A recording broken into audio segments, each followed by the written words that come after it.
Hey everyone, Micah here with Electrek. That's me. And this is me getting my first ever ride on an Energica electric motorcycle, or actually a few of them. It was in Manhattan, which isn't exactly the best place to test a high-performance Italian electric motorcycle, but also is kind of a great place for an electric motorcycle, since you never know when you'll have to wiggle your way around a double-parked FedEx truck or slice through traffic to make it to the airport on time. More on that in a moment though. First, I want to talk about the bikes. You see, I've covered Energica for years, but this was the first chance I got to actually throw a leg over one, thanks to Ideanomics for hosting me for their Investor Day recently. It started with the tease of watching their executives get to play on the bikes, but soon enough it was my turn for a couple hours of fun. They brought all three models at the time. This was before the newly unveiled Xperia was available, though I only tested out two of the bikes. The highest performance model, the Ego, is a bit more than I ever really need.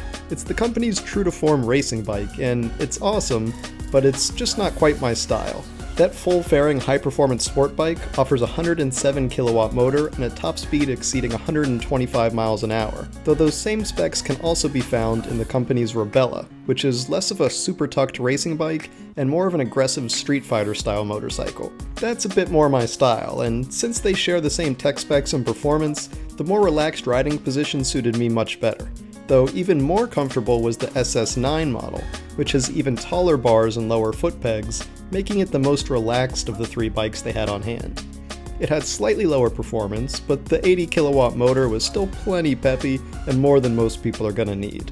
With a stiff twist of the wrist, all three bikes launch beautifully and give you that seat-of-the-pants feeling that only an electric motorcycle's torque can truly offer.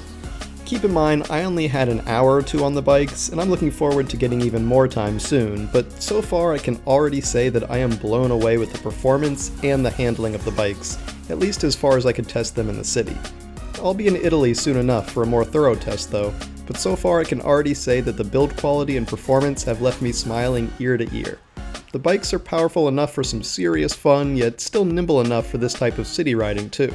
And with such massive batteries, including up to 21 kilowatt hours, you can get over 250 miles or over 400 kilometers of range when you're sticking to city riding, or closer to 150 miles or 250 kilometers of range with mixed riding.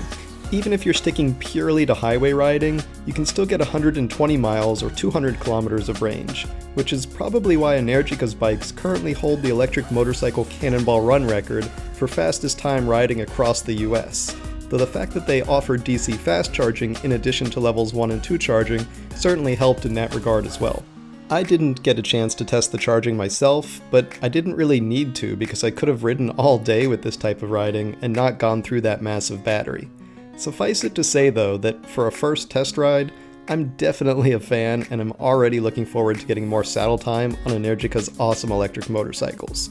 Thanks for watching everyone. We hope that you enjoyed that test riding video of my first ride, and that you'll subscribe to see more of our electric vehicle testing videos and my next Energica rides in the future. See you next time everyone.